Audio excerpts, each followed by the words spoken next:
Hello students, हमारा chapter चल रहा था फर्स्ट ट्रांजिशन सीरीज़। उसी में ही आगे हम नेक्स्ट प्रॉपर्टी कर रहे हैं metallic character. All transition element show metallic character, that is all these elements are metal. कि ट्रांजिशन एलिमेंट्स जो हैं वो सभी के सभी क्या होते हैं, मेटल होते हैं। और मेटल हैं तो ये क्या करेंगे, मेटल की प्रॉपर्टी शो करेंगे। ठीक है, दे show property of metal. Metal की प्रॉपर्टी आपको हमने पिछले लेक्चर में बताई थी कि मेटल कैसे होते हैं। मेटल हार्ड होते हैं, लस्ट्रस होते हैं, मेलेबल होते हैं, डक्टाइल होते हैं, आयोनाइजेशन पोटेंशियल इनका लो होता है और good conductor of heat and electricity होते हैं, हाई थर्मल स्टेबिलिटी होती है, हाई टेंसाइल स्ट्रेंथ होती है। ये सब जो प्रॉपर्टी हैं वो किसकी होती हैं, मेटल की होती हैं। और ये एलिमेंट क्या करते हैं, मेटल की प्रॉपर्टी शो करते हैं। इन एलिमेंट्स में जो स्ट्रेंथ होती है वो टिपिकल मेटेलिक स्ट्रेंथ होती है। जैसे कि इनमें जो लेटाइस है उसके अंदर पैकिंग जो होती है वो HCP, BCC, FCC ये सब आपने 12th में पढ़ा होगा। Hexagonal close packed body centred cubic solid state के अंदर ना, और फेस सेंटर्ड क्यूबिक, इस तरीके की जो लेटाइसेस हैं वो इन सभी मेटल्स में पाई जाती हैं except zinc, cadmium, mercury. Zinc, cadmium, mercury में इस तरीके की लेटाइस नहीं पाई जाती हैं। और इन सब में से भी जो फेस सेंटर्ड क्यूबिक होता है वो इसमें सबसे ज़्यादा पाई जाती है, क्योंकि फेस सेंटर्ड क्यूबिक जो है वो 78% पैकिंग फ्रैक्शन होता है इसके अंदर, तो इसलिए ज़्यादातर मेटल्स में यही वाली FCC लेटाइस पाई जाती है। अब आपने देखा होगा कि जो हम S ब्लॉक एलिमेंट होते हैं, तो S ब्लॉक एलिमेंट में क्या होता है कि S ब्लॉक एलिमेंट में एल्कली और एल्कलाइन अर्थ मेटल होते हैं। और एल्कली और एल्कलाइन अर्थ मेटल जैसे नाम में ही आ रहा है इनके, ये क्या हुए, मेटल हुए। और ट्रांजिशन एलिमेंट जो है वो भी हम कह रहे हैं मेटल है। तो ट्रांजिशन एलिमेंट में तो देखा जाए जैसे आयरन है, तो आयरन कैसा होता है, हार्ड होता है। हम बता भी रहे हैं मेटल की प्रॉपर्टी क्या है, हार्ड है। लेकिन अगर हम S ब्लॉक एलिमेंट की बात करें तो वो एलिमेंट्स जो है, वो मेटल जो है वो ट्रांजिशन एलिमेंट के कंपेयर में उतनी हार्ड नहीं होती हैं। जैसे आपने सोडियम है, पोटेशियम है। सोडियम को तो आपने लेबोरेटरी में देखा ही होगा। लेबोरेटरी में हम इसे केरोसिन ऑयल में रखते हैं और इसे आप नाइफ की हेल्प से आप इसे कट भी कर सकते हैं। लेकिन आयरन को आप कट कर सकते हैं नहीं। तो ऐसा क्यों होता है कि S ब्लॉक एलिमेंट जो हैं उनमें उतनी हार्डनेस नहीं होती है जितनी हार्डनेस ट्रांजिशन एलिमेंट्स में होती है। क्यों होता है ऐसा? ऐसा इसलिए होता है क्योंकि S ब्लॉक में तो केवल मेटेलिक बॉन्ड प्रेजेंट होते हैं। S ब्लॉक में क्या होता है, मेटेलिक बॉन्ड होते हैं। क्योंकि S ब्लॉक में क्या हो रहा है कि आउटर मोस्ट शेल कौन सा है उनका, NS शेल है। और NS में 1 या 2 एल्कली और एल्कलाइन अर्थ मेटल है, तो 1 या 2 इलेक्ट्रॉन इनके आउटर मोस्ट शेल में होते हैं। और जो इनके इनर शेल होते हैं वो फुलफिल होते हैं। इनर शेल इनके क्या होंगे, फुलफिल होंगे। तो उनमें केवल S ब्लॉक एलिमेंट जो हैं इनमें केवल मेटेलिक बॉन्डिंग होती है। अब हम बात करें ट्रांजिशन एलिमेंट्स की, तो ट्रांजिशन एलिमेंट्स में क्या है कि इनके अंदर 2 टाइप की बॉन्डिंग प्रेजेंट है, मेटेलिक बॉन्डिंग और कोवेलेंट बॉन्डिंग। मेटेलिक बॉन्डिंग जो है वो ड्यू टू NS इलेक्ट्रॉन होती है। मेटेलिक बॉन्डिंग NS इलेक्ट्रॉन के प्रेजेंट होने के कारण होती है। और ट्रांजिशन एलिमेंट के आउटर मोस्ट शेल कौन सा हुआ, NS ही है। आउटर मोस्ट शेल में 1 या 2 इलेक्ट्रॉन होंगे, इसमें 1 हो सकता है, 2 हो सकता है, तो 1 या 2 इलेक्ट्रॉन होता है। और इनके कारण जो बॉन्डिंग होती है इनमें, वो कौन सी बॉन्डिंग होती है, मेटेलिक बॉन्डिंग है। कोवेलेंट बॉन्डिंग भी पाई जाती है। और कोवेलेंट बॉन्डिंग इनमें क्यों होती है, ड्यू टू N-1d इलेक्ट्रॉन, कि इनमें जो N-1d इलेक्ट्रॉन है वो क्या होते हैं, पार्शली फिल्ड होते हैं। कैसे होते हैं, पार्शली फिल्ड, कि D1 to 10 तक होता है, तो 1 to 9 वाले कौन से हो गए हमारे, पार्शली फिल्ड। D10 अगर है तो उसे हम कहेंगे फुली फिल्ड।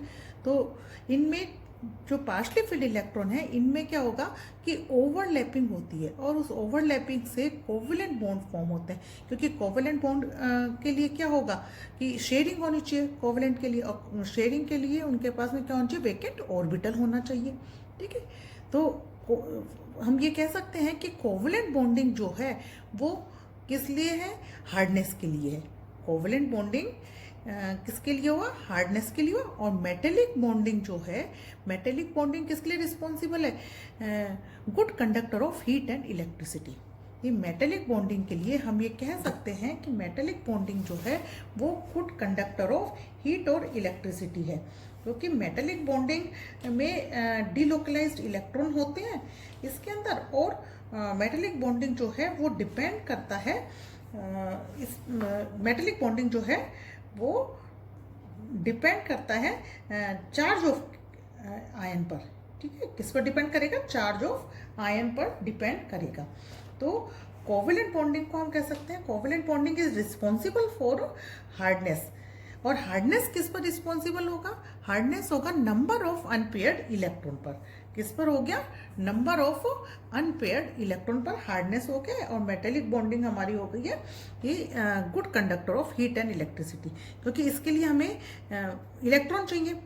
और मेटेलिक बॉन्डिंग होता कैसे है? जैसे आप देखते हैं किसी भी एटम के अंदर कर्नल होगा और फ्री इलेक्ट्रॉन होंगे, तो फ्री इलेक्ट्रॉन और कर्नल जो होते हैं तो ये क्या होंगे कि एक दूसरे मेटल के साथ में क्या बॉन्ड बना लेते हैं, उसे ही हम कहते हैं मेटेलिक बॉन्डिंग। ठीक है, तो next, greater than number of unpaired electron. अगर नंबर ऑफ अनपेयर्ड क्या है? ग्रेटर है, तो बॉन्डिंग कैसी होगी? स्ट्रॉन्ग होगी, क्योंकि ओवरलैपिंग क्या होगी इसमें? मैक्सिमम हो जाएगी कि डिफरेंट मेटल आयंस के बीच में इनमें ओवरलैपिंग होगी। तो यही हमने अभी कहा था कि कोवेलेंट बॉन्डिंग जो है वो किसके लिए रिस्पॉन्सिबल थी? हार्डनेस के। और हार्डनेस किसके लिए डायरेक्टली प्रोपोर्शनल हो गया? Number of unpaired electron. अब मैं ये देखते हैं कि किस ग्रुप के अंदर कौन सा ग्रुप है? क्रोमियम ग्रुप जो है इसमें maximum number of unpaired electron होते हैं। ठीक है, इसीलिए ये क्या होते हैं? वेरी हार्ड मेटल्स हैं, these are very hard metals. और जिंक, कैडमियम, मरकरी जो है इनमें क्या होता है कि due to absence of unpaired electron ये कैसे होते हैं? इतने हार्ड नहीं होते हैं। मरकरी तो आप जानते ही हैं कि मरकरी एट रूम टेम्परेचर क्या होता है? लिक्विड स्टेट में होता है। जिंक और कैडमियम भी अदर मेटल्स के कंपेयर में उतनी हार्ड नहीं होती हैं। क्यों नहीं होती? क्योंकि इन तीनों में ही जो इनका इलेक्ट्रॉनिक कॉन्फ़िगरेशन है वो N-1D 10NS2 होगा। N-1D 10NS2 होगा, इसलिए ये हार्ड मेटल नहीं है, क्योंकि इनमें अनपेयर्ड इलेक्ट्रॉन नहीं है। तो मेटेलिक कैरेक्टर अब आपको समझ में आ गया है। मेटेलिक कैरेक्टर में इनमें 2 टाइप की बॉन्डिंग हो रही है, मेटेलिक बॉन्डिंग भी है, कोवेलेंट बॉन्डिंग भी है। मेटेलिक बॉन्डिंग किसके कारण है? NS इलेक्ट्रॉन के कारण है। कोवेलेंट बॉन्डिंग किसके कारण है? N-1D इलेक्ट्रॉन जिसमें पार्शली फिल्ड होते हैं उनके कारण होती है। और इसमें इनके जो मेटल्स हैं उनके लैटाइसेस में तीनों ही तरीके की पैकिंग होती है। ठीक है, तो ये हुआ इनका नेक्स्ट प्रॉपर्टी है density. D block elements are more dense as compare to S block element. कि डी ब्लॉक एलिमेंट की डेंसिटी क्या होती है? एस ब्लॉक से ज़्यादा होती है और पी ब्लॉक से कम होती है। इन पीरियड में अगर हम लेफ्ट टू राइट अगर जाते हैं तो एटॉमिक नंबर क्या होता है? इंक्रीज होता है। एटॉमिक नंबर इंक्रीज होने से एटॉमिक रेडियाई डिक्रीज होती है। एटॉमिक रेडियाई डिक्रीज क्यों हो रही है? Due to Z effective nuclear charge जिसे हम कहते हैं वो क्या हो रहा है? इंक्रीज हो रहा है। एटॉमिक मास इंक्रीज होता है और एटॉमिक वॉल्यूम क्या हो रहा है? डिक्रीज हो रहा है। हम जानते हैं कि डेंसिटी जो है वो वॉल्यूम के क्या हो रही है? इन्वर्सली प्रोपोर्शनल है। मतलब अगर वॉल्यूम कम है तो डेंसिटी क्या होती है? ज़्यादा हो जाती है। तो यहाँ हम कह रहे हैं वॉल्यूम क्या हो रहा है? लेफ्ट टू राइट जाने पर डिक्रीज हो रहा है। इट मीन्स डेंसिटी जो है वो इंक्रीज हो रही है।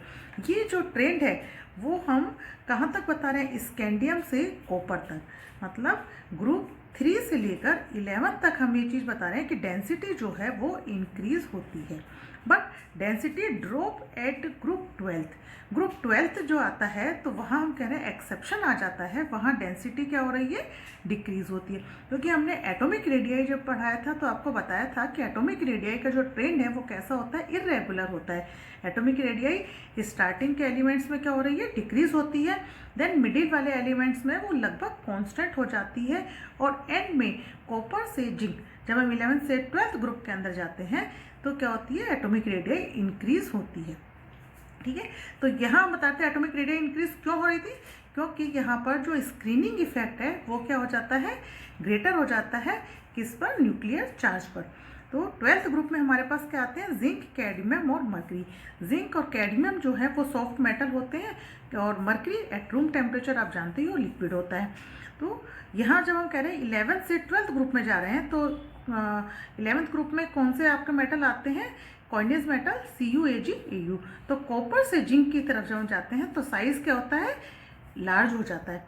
साइज अगर इंक्रीज हो रहा है तो वॉल्यूम क्या हो जाएगा? इंक्रीज होगा। और वॉल्यूम हमने क्या बताया था? वॉल्यूम क्या होता है? डी के डेंसिटी के इन्वर्सली प्रोपोर्शनल है। तो वॉल्यूम अगर इंक्रीज हो रहा है तो डेंसिटी क्या हो जाती है? डिक्रीज हो जाती है। तो हम ये कह सकते हैं कि डेंसिटी ऑफ जिंक जो है वो लेस देन होती है डेंसिटी ऑफ कॉपर के। तो ये इंपॉर्टेंट है, ये भी पूछ लिया जाता है। ठीक है, नेक्स्ट आती है इसी में अपना, अगर हम बात करें ग्रुप की, तो डाउन द ग्रुप डेंसिटी जो है वो इंक्रीज होती है। कैसे इंक्रीज हो रही है? 3D is less than 4D is less than 5D। मतलब कि 5D जो है सीरीज हमारी, उसकी डेंसिटी सबसे ज़्यादा होती है। ठीक है, और क्यों होती है? Because of lanthanide contraction and larger decrease in atomic radii. Density of 5D series are double than density of 4D series. इसका मतलब है कि अगर हम ग्रुप में जाते हैं तो कौन कौन सी सीरीज़ आ गई हमारे पास में? 3D सीरीज़, 4D और 5D। जब ये आपको एटॉमिक रेडियाई पढ़ाया था तो उसमें भी बताया था कि जब 3D से 4D की तरफ जाता है तो ग्रुप में जब हम चलेंगे तो क्या होगा? साइज़ इंक्रीज़ हो रहा है। साइज़ इंक्रीज़ हो रहा है तो एटॉमिक रेडियाई क्या हो रही थी? इंक्रीज़ हो रही थी। ठीक है, अब यहाँ पर क्या हो रहा है? 3D से 4D जाते हैं तो एटॉमिक रेडियाई क्या हो रही है? कि इंक्रीज़ हो रही है। लेकिन उसके बाद जब हम 4D से 5D जाते हैं तो 5D में क्या होते हैं? लेंथेनाइड आ जाते हैं। 14 एलिमेंट क्या होते हैं? लेंथेनम के बाद में लेंथेनाइड के आते हैं। तो 5D का जो साइज़ है वो क्या होता है? डिक्रीज़ हो जाता है। 5D सीरीज़ का साइज़ क्या हो रहा है? डिक्रीज हो जाता है, कम हो जाता है। वो साइज़ इतना कम हो जाता है कि लगभग 4D के बराबर आ जाता है। तो यहाँ पर साइज़ क्या हुआ? कम हुआ। और साइज़ कम क्यों हो रहा था? ड्यू टू लेंथेनाइड कॉन्ट्रैक्शन, यहाँ पर लेंथेनाइड थी। अब ये जो चीज़ें हैं ये जब हम आपको लेंथेनाइड कराएंगे तो उसमें भी आ जाएगा, और उसमें लेंथेनाइड के कॉन्सिक्वेंसेस में ये चीज़ बताई जाएगी वापस में। तो यहाँ पर हमने देखा था कि डी जो डेंसिटी होती है वो मास अपॉन वॉल्यूम होता है, कि अगर मास के क्या हो रहा है? डेंसिटी डायरेक्टली प्रोपोर्शनल है, और वॉल्यूम के क्या हो गया? इन्वर्सली प्रोपोर्शनल है। मतलब कि अगर मास इंक्रीज हो रहा है तो डेंसिटी क्या हो जाएगी? इंक्रीज हो जाएगी। अगर हम 3D से 4D और 4D से 5D की तरफ जाते हैं तो मास क्या हो रहा है? इंक्रीज हो रहा है, तो डेंसिटी क्या हो रही है? इंक्रीज हो रही है। और वॉल्यूम के क्या है? ये इन्वर्सली प्रोपोर्शनल है। तो यहाँ हमने बताया कि 5D का जो साइज़ है वो इतना कम हो जाता है कि 4D के बराबर हो गया। तो साइज़ क्या हुआ? डिक्रीज हो गया ना। 5D का साइज़ क्या हो गया? डिक्रीज हो गया। वॉल्यूम भी क्या होगा? डिक्रीज होगा। देन वॉल्यूम के इन्वर्सली प्रोपोर्शनल था तो डेंसिटी क्या हो गई है? इंक्रीज हो गई है। इसीलिए हमने यहाँ पे बताया कि 5D series are double than the 4D series, कि 5D का जो डेंसिटी है वो कितनी हो जाती है? 4D के लगभग डबल हो जाती है। अब हम कहें कि 3D सीरीज़ में जो डेंसिटी है, लोएस्ट डेंसिटी किसकी होती है? 3D सीरीज़ में लोएस्ट डेंसिटी होती है स्कैंडियम की। और इसे आप डेंसिटी को ऐसे भी समझ सकते हो कि ये एटॉमिक रेडियाई का रिवर्स ट्रेंड है। कॉपर की जो डेंसिटी, हाईएस्ट डेंसिटी किसकी है? कॉपर की डेंसिटी होती है हाईएस्ट। ठीक है, और अगर पीरियोडिक टेबल में हम बात करें मेटल्स में, ट्रांजिशन मेटल्स के अंदर, तो डेंसिटी, हाईएस्ट डेंसिटी किसकी है? इरिडियम की। इरिडियम की होती है 22.61 ग्राम पर सेंटीमीटर क्यूब होती है, हाईएस्ट डेंसिटी है। और लगभग इरिडियम के बराबर ही किसकी होती है? ऑस्मियम की डेंसिटी होती है। ऑस्मियम की डेंसिटी है 22.59 ग्राम पर सेंटीमीटर क्यूब। ठीक है, नेक्स्ट प्रॉपर्टी आती है हमारी एंथैल्पी ऑफ एटोमाइजेशन। तो एंथैल्पी ऑफ एटोमाइजेशन हम नेक्स्ट क्लास में करते हैं।